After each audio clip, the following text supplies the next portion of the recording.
কবরের প্রথম ঘন্টা, কবরের প্রথম ঘন্টাতেই তুমি বুঝবা আখিরাত কত কঠিন। রাসূলুল্লাহ সাল্লাল্লাহু আলাইহি ওয়াসাল্লাম বলেন, কবরে যেই নাফরমান প্রশ্নের জবাব দিতে পারবে না, তিনটি প্রশ্নের, তো আল্লাহ তাআলা বলবেন কাযাবা আবদি, ফেরেশতা আমার এই নাফরমান বান্দা মিথ্যা বলেছে। ফাআফরিশুহু মিনান নার ওয়ালবাসুহু মিনান নার, আমার নাফরমান বান্দার কবরে জাহান্নামের বিছানা বিছায় দাও, পরে জাহান্নামের পোশাক দিয়ে আবৃত করে দাও।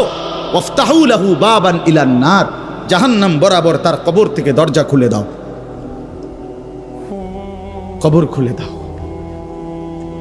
ওফো, আল্লাহর নবী সাল্লাল্লাহু আলাইহি ওয়াসাল্লাম বলেন, তখন কবর তারে, ফেরেশতা যখন তাকে রাইখা যাবে, কবর তারে ডান দিকের মাটি বাম দিকে একটা চাপ দিবে, বাম দিকের মাটি ডান দিকে চাপ দিবে। আল্লাহর কসম, নবী বলছে হাত্তা তাখতালিফা আদলাউহু, ডান পাশের হাড্ডি এবং এই পাজরের হাড্ডিগুলো করকর করে ভাঙ্গা বাম দিকে চলে যাবে, বাম দিকের গুলো ডান দিকে চলে যাবে। ভাইয়া আমার, তুমি তোমার উপরে রহম করো। বাপ আমার, আপনাদেরকে বলি, হারামের টাকা উপার্জন কইরা, সুদের টাকা, কিস্তির টাকা, ঘুষের টাকা, ওজনে কম দেওয়া টাকা, হারাম ব্যবসার টাকা, বাটপারি সিটারির টাকা দিয়া বংশ, ফ্যামিলি, স্ত্রী, সন্তানের জন্য রাইখা যাইয়েন না। ওরা আমনেরে বরবাদ করবে, আপনি নিজেও বরবাদ হইলেন, ওরারও বরবাদ করলেন। শুধু শুধু শুধু শুধু আপনি মূল্য পৃথিবীতে কামাই রোজগারই থাকবে, আর পৃথিবীতে যেত রোজগার থাকবে আপনার ফুতেই কামাই করতে পারবো। আপনি হালালভাবে যে দূর পারেন করে দিয়েছে, বাকিটা আপনার ফুতে করবে। না পড়লে মরে যাবে, অসুবিধা কি? না খাইয়া যদি কেউ মরে যায়, তাহলে মৃত্যুবরণ করা তো বেজ্জুতি, ঠিক না? কথা বলেন না কেন? না না, বলেন বলেন। কেউ মরে যাওয়া এটা কি শরমের কথা নাকি? ভাই বলো, ছেলে বলো। আরে ছি ছি ছি ছি, ওটা মরে গেল, কেমন শরমের কথা এটা? এমন এটার কথা হইলো কোনো? তো তো মরলে কিছে? মনে করেন না খাইয়া মরেই গেছে, তো মরলে কিছে? মরণ কি শরমের কাছে? তো বাপ দাদা 14 গোষ্ঠী মরছে, তো আমি মরলে সুবিধা কি? আহা, এজন্য বন্ধু আল্লাহ তাআলা বলছেন ওয়ালাউ তারা ইদিয যালিমুন, এই শুনেন বন্ধু, আপনি যদি একটা নজর দেখতেন, আমরা তাফসীরে কিতাবে পড়ছি, আত-তাযকিরা, ইমাম কুরতুবী রাহমাতুল্লাহ আলাইহির কিতাব আত-তাযকিরা ফি আহওয়ালিল মাউতা ফিল আখিরা, অনেক সুন্দর কিতাব, বাংলা অনুবাদ হয়েছে মৃত্যুর ওপারে। ইমাম কুরতুবীর খুব সুন্দর, অনুবাদটাও অসাধারণ। এই বইতে আছে, ইব্রাহিম আলাইহিস সালাম একবার আজরাইলকে বলছিল, মালাকুল মউত আজরাইল, নাফরমানের জান কবজ করবার সময় তুমি যেই চেহারাটা হয় তোমার, ওটা আমার একটু দেখাও। মালাকুল মউত আজরাইল বলছিল, হে আল্লাহর নবী, কসম আপনি এটা দেখতে চাইেন না, আপনি সহ্য করতে পারতেন না। ইব্রাহিম আলাইহিস সালাম বললেন, না মা আজরাইল, আমি এটা দেখুমই, তুমি আমারে দেখাও একটা নজর। মালাকুল মউত আজরাইল কোন পাপী ব্যক্তির জান কবজের সময় যেই বিভৎস কুৎসিত আকৃতি ধারণ করে, আল্লাহর কসম ওই আকৃতি যখন ধারণ করছেন ইব্রাহিমের সামনে, ইব্রাহিম নবী সাল্লাল্লাহু আলাইহি সাল্লাম একটা চিৎকার মাইরা বেহুশ হয়ে গেছে। লম্বা সময় পরে যখন হুঁশ আসছে, তো আমি নিজে পড়ছি কিতাবে, আরবি কিতাবে, ইব্রাহিম আলাইহিস সালাম আল্লাহকে বলছে, আয় আল্লাহ, আপনার জাতের কসম মাওলা, কোন নাফরমান পাপী তার কবরের আযাব, আখিরাতের আযাব, জাহান্নামের আযাব কিছুই লাগবে না, শুধু মালাকুল মউত আজরাইলের এই বিভৎস দৃশ্য যদি সে একবার দেখে, তো তার 60 বছরের নাফরমানির শাস্তির জন্য এটাই যথেষ্ট।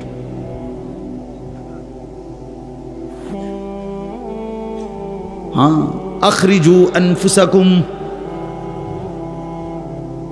এখানেও আল্লাহ তাআলা এই কথাটা বলছে, ফালাউলা কাল্লা ইদা বালাগাতিত তারাকিয়া।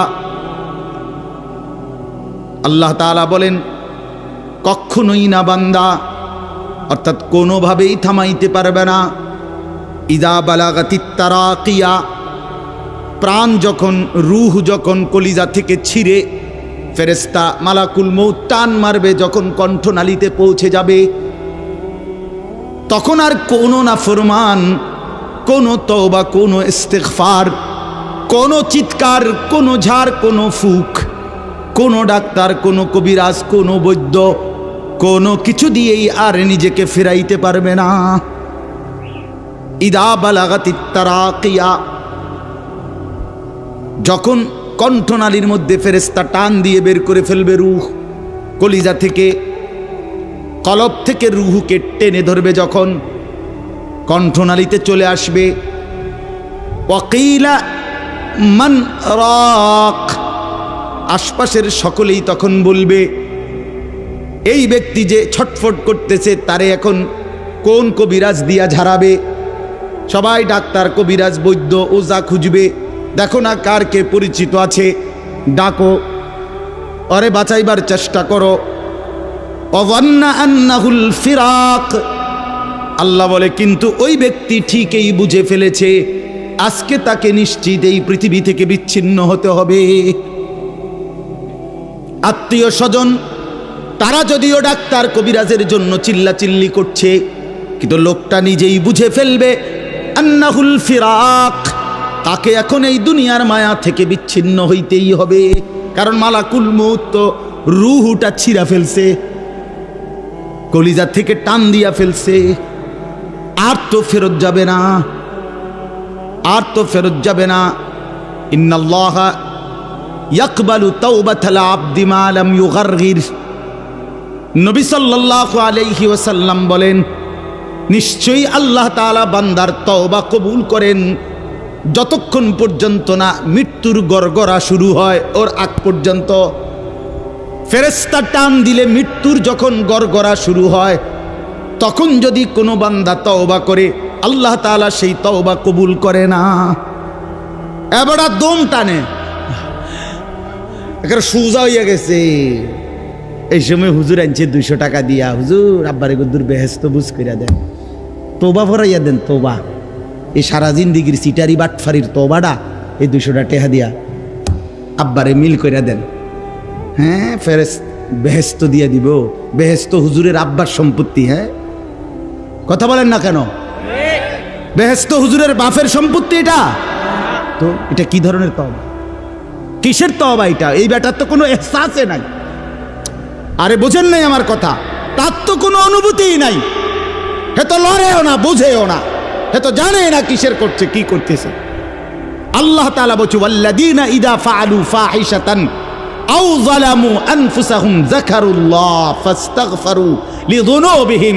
আল্লাহ বলছে আমার বান্দা যত বড় নাফরমানি করুক, করতে করতে যদি বড় থেকে বড় জুলুমও করে, কিন্তু তৎক্ষণাৎ যদি আমি আল্লাহকে স্মরণ করে আর আমার কাছে 2 হাত তুলে মাফ চায়, পিছনের গুনাহ যদি ছেড়ে দেয় আর করবে না যদি ওয়াদা দেয়, খোদার কসম কোরআনে আছে, আল্লাহ বলেন বান্দা আমি পুরাপুরি 100% মাগফিরাত দিয়ে দেব, পুরা মাফ।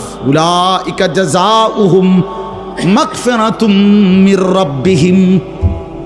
যখন তোমার বুঝ ছিল তখনই তুমি তওবা করছিলা, ঠিক আছে, কিন্তু যখন মৃত্যুর যন্ত্রণা শুরু হয়ে যায় তখন আর তওবা কবুল হয় না।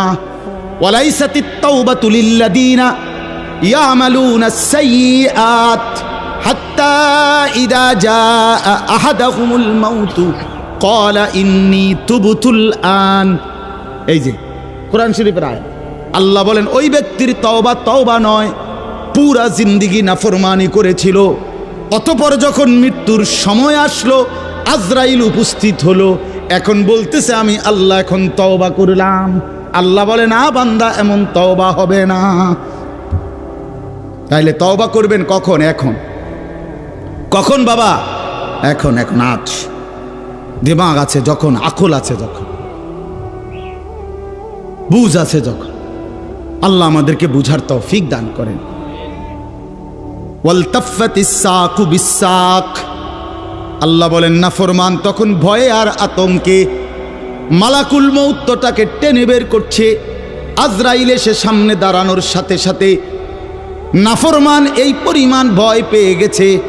ওয়ালতাফাতিস সাকু বিসাক, 2টা পায়ের গোসা, মানে পায়ের গোসা বোঝেন না, গোড়ালি নিচের অংশ আর কি, জুতা পরি আমরা যেটা, এই গোসা আল্লাহ বলেন এক গোসার সাথে আরেক গোসা, মানে দুই পাও এইভাবে মিল্লা গেছে, এটা যে একটু নড়াবে, একটু একটার উপর একটা উঠাবে অথবা কদ্দুর সরাবে, ভয়ে আতঙ্কে আল্লাহ বলেন নাফরমান, এটাও ভুলে যাও। পাওটা নাড়াবার ক্ষমতাও হবে না। ইলা রাব্বিকা ইয়াউমা ইদিনিল মাসাক। আল্লাহ তাআলা বলেন এই অবস্থাতেই আমি আল্লাহর কাছে ফিরতে হবে, ফিরতে হবে। মৃত্যুর ভীষণ বড় যন্ত্রণা হবে। অর্থাৎ এখানে ফেরেশতা প্রথম তো টান দিবে, ফুলের মতো ছিঁড়া ফেলবে। ফুল যেভাবে গাছ থেকে ছিঁড়ে ফেলে, কলিজা থেকে রুহ তো ছিঁড়ে ফেলবে, কণ্ঠনালীর কাছে আটকায়া যাবে। তখন সে বারবার চেষ্টা করবে নিজের রুহ ফেরত নিতে, কিন্তু ফেরত নিতে পারবে না। আল্লাহ তাআলা বলেন মৃত্যুর মারাত্মক সাকরাতুল মউত তখন শুরু হবে, ভীষণ যন্ত্রণায় শরীর পাওটাও নাড়াইতে পারবে না। এই অবস্থাতেই, এই জোরাজুরি টানাটানি অবস্থার মধ্যেই তাকে আল্লাহর কাছে ফিরতে হবে। এবার আল্লাহ শেষ কথা বলে, এবার শুনো বান্দা, এই নাফরমানের মৃত্যু যন্ত্রণা এতটা ভয়ানক কেন হলো এই লোকটার? আল্লাহ তাআলা বলেন ফালা, ওই ভাই ছেলেরা শোনো, ভাই আবার শোনো, যা এই ধমকাইছি, খোদার কসম দুশ্মনী নিয়ে ধমকাই নাই, তোমার সাথে কোনো বিদ্বেষ নিয়ে ধমকাই নাই, কলিজা ভরা এটুকু ফিকির নিয়েই বলি যে এক ছেলে বদলে যাক, একটা নওজোয়ান বদলে যাক, সারা দিনের চিৎকার চেঁচামেচির দ্বারা, এই দিবানিশির এই বলার দ্বারা যদি একটি বাচ্চাও, একটা ছেলেও, একটা কিশোর, একটা যুবক, একটা তরুণ, একটি মুসলমানের মা মেয়ে যদি বদলায়, হতে পারে ওই একজনের উসিলায় আল্লাহ আমাদেরকে মাফ করে দেবে। এই আশায় ভাইয়া, এই আশায় যুবক ভাইয়া, তোমরা ইসলামের দিকে ফেরা দরকার, তোমরা আল্লাহর দিকে ফেরা দরকার। চারিদিকে সারা পৃথিবী জুড়ে সমস্ত ষড়যন্ত্র ইসলামের বিরুদ্ধে, মুসলমানের বিরুদ্ধে। তোমরা দেখছো ভাইয়া, গাজার মধ্যে মুসলমানের রক্তে ভাসতেছে, ফিলিস্তিনে মুসলমানের রক্তে ভাসছে, আজ আবার লেবাননে মুসলমানের রক্তে জমিন ভেসে গেছে। এত রক্ত প্রতিদিন মুসলমানের ঝরছে, এরপরও কেমনে নামাজ না পইরা থাকো, এরপরও কেমনে দুশ্মনের মতো চলাফেরা করো, কার মতো চুল সাজাইলা, কার মতো জামা পরলা, কার মতো নিজেকে পরিচয় দিলা, যেই বেঈমানদের সাথে তোমার চুল, জামা, শরীর, প্যান্ট, কথাবার্তা মিলাইছো, খোদার কসম ওরা তো প্রতিদিন মুসলমানের রক্তে জমিন ভাসায় দিচ্ছে, প্রতিদিন ভাসায় দিচ্ছে। এটা তো ভাবা উচিত, ভাবা উচিত। সারা দেশে, আমার এই ছোট্ট বাংলাদেশেও কি পরিমাণ ইসলাম এবং মুসলমানদের বিরুদ্ধে ষড়যন্ত্র। আমি গত আগস্ট মাসে উত্তরবঙ্গ ছিলাম, 40 দিন দাওয়াত তাবলিগের সফরে, আল্লাহর রাস্তায় মেহনতে 40 দিন এক চিল্লা সফরে ছিলাম। জুলাই মাসের 31 তারিখ থেকে সেপ্টেম্বরের 9 তারিখ পর্যন্ত। তো ওইখানে দেখছি আমি 10টা উপজেলায় অসংখ্য খ্রিস্টানদের গির্জা, যেখানে প্রতিদিন, কসম আল্লাহর, প্রতিদিন খ্রিস্টানরা, এই ইউরোপ থেকে আসা খ্রিস্ট ধর্মের অনুসারীরা, তারা আমাদের এই বাংলাদেশে, উত্তরবঙ্গে প্রতিদিন আমাদের সমাজে, মুসলমানের সমাজে খ্রিস্ট ধর্ম প্রচার করে 1-2 করে মুসলমানকে খ্রিস্টান বানাচ্ছে। আমি নিজ চোখে দেখছি, কমপক্ষে 50টা গির্জা দেখছি একটি জেলার মধ্যে। 40 দিন 26 জন সাথী দাওয়াত তাবলীগের নিসবতে রাত দিন আলহামদুলিল্লাহ আল্লাহ করাইছে, মেহনত করছে। 16 জন আলেম ছিল আমাদের জামাতে। 40 দিন পরে আলহামদুলিল্লাহ কাকরাইলে যখন আমরা, এই দিনাজপুর এক জেলা থেকে জামাত বের হইছে, আল্লাহই করাইছেন, আল্লাহর দয়ায় পরবর্তীতে আমাদের এই জামাত আমরা নিয়ে আসছি। 40 দিনের জন্য আবার বের হইছে শুধু দিনাজপুরের, আমরা যেটুকু অঞ্চলে মেহনত করছি ওই থেকে 950 মানুষ, 63টা জামাত। আলহামদুলিল্লাহ আল্লাহ করাইছে, আল্লাহ করাইছে। তো এজন্য বললাম প্রতিনিয়ত আমাদের পার্বত্য চট্টগ্রামের হালাত খবর নেন কি হচ্ছে। একদিন ঘুম থেকে শুনবেন উঠে পার্বত্য চট্টগ্রাম আর আমাদের কাছে নাই। গোটা বাংলাদেশে, পুরা বাংলাদেশ যত বর্গ মাইল, এর 3 ভাগের 1 ভাগ হলো পার্বত্য চট্টগ্রামের 3টা জেলা। বুঝেন নাই কথাটা আমার?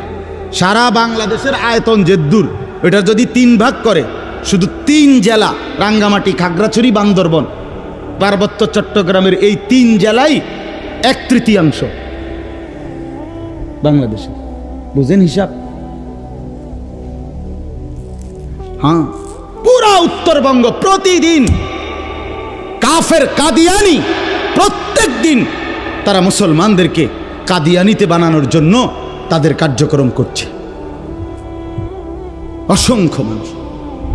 অথচ সারা পৃথিবীর মুসলমানের কাছে, ওলামায়ে কেরামের কাছে, সারা পৃথিবীর মুসলমানের কাছে একথা স্পষ্ট অকাট্য যে কাদিয়ানিরা 100 কাফের, 100 কাফের, 100 কাফের, 100% কাফের। কাদিয়ানি একটি ভিন্ন ধর্ম, ইসলাম একটি ভিন্ন ধর্ম। ইসলাম এবং কাদিয়ানিয়াত এক ধর্ম হইতে পারে না, এক ধর্ম হইতে পারে। প্রকাশ্য কাফের, প্রকাশ্য কাফের। জানো না মিয়া, এই বেঈমানরা নিজেদেরকে আহমদিয়া মুসলিম বলে। কিসের আহমদিয়া মুসলিম তুই বেটা? মুসলমান তো মুসলমান। কোরআনে আল্লাহ বলছেন হুয়া সাম্মাকুমুল মুসলিমিন। আল্লাহ তাআলা বলছে তোমাদের নাম তোমাদের পিতা ইব্রাহিম রেখেছেন মুসলমান। আবার আহমদিয়া মুসলমান কিতা? আলগা শব্দ লাগালে কেন? মুসলমান তো মুসলমানই, এটার লগে আবার আলগা টাইটেল লাগানোর কি দরকার আছে? সাদা মুসলমান, কালা মুসলমান, হ্যাঁ চিটেঙ্গা মুসলমান, দেখিতা এটা কোনো দরকার আসেনি? আপনি বলেন না, মুসলমান তো মুসলমান। ওয়ামান আহসানু কাওলাম মিম্মান দা ইলাল্লাহ ওয়া আমিলা সালিহান ওয়া ক্বালা ইন্নানি মিনাল মুসলিমিন। এই যে আল্লাহ বলছে সর্বোত্তম মানুষ, সর্বশ্রেষ্ঠ মানুষ হলো 3 ব্যক্তি। 1 নম্বরে যে মানুষকে আল্লাহর দিকে ডাকে, 2 নম্বরে যে যাবতীয় নেক আমল করে, 3 নম্বরে সর্বদাই যে নিজেকে মুসলমান পরিচয় দেয়। কি পরিচয় দেয়? আমি মুসলমান, নাকি আমি ঢাকাইয়া মুসলমান, আমি মুসলমান, খাস খালাস। আল্লাহ আমাদেরকে মাফ করে দেন। আমার ভাই, আমার ছেলেরা, আমার নওজোয়ানরা ফেরা দরকার। ইসলামের জন্য জান বাজি না রাখলে, আল্লাহর দ্বীনের জন্য আমরা ফিকির না করলে, নিজের ঈমান, নিজের ইসলাম, নিজের আমল, নিজের আখলাক সুন্দর না করলে ভাইয়া পারতা না। স্লোগান দেওয়া আর জীবন দেওয়া এক কথা না। স্লোগান দেওয়া সহজ ভাইয়া, তো দুশ্মনের মোকাবেলায় দাঁড়ানো কঠিন, কঠিন। এই জন্য ভাই, নিজের কলিজার ভিতরে যদি ঈমান না থাকে, আখিরাতের ফিকির না থাকে, কপালে যদি সেজদা না থাকে, তুমি কাফেরের মোকাবেলায় দাঁড়াইতে পারত না, মাহাদির পক্ষে থাকতে পারত না, দাজ্জালের বিরুদ্ধে লড়তে পারত না। আল্লাহ আমাদের প্রত্যেকটা যুবককে মাহাদির সৈনিক বানিয়ে দেন। শেষ কথা হলো এটাই বলতেছিলাম, কেন মৃত্যু যন্ত্রণা হবে, জান কবজের কষ্ট হবে কার? আল্লাহ বলেন কেন? এই ফালা সাদ্দাকা ওয়ালা সাল্লা। আল্লাহ বলেন কারণ হলো সে আমি আল্লাহর কথায় বিশ্বাস করে নাই, আমি আল্লাহর উপরে বিশ্বাস করে নাই, এবং ওয়ালা সাল্লা 5 ওয়াক্ত নামাজ আদায় করে নাই।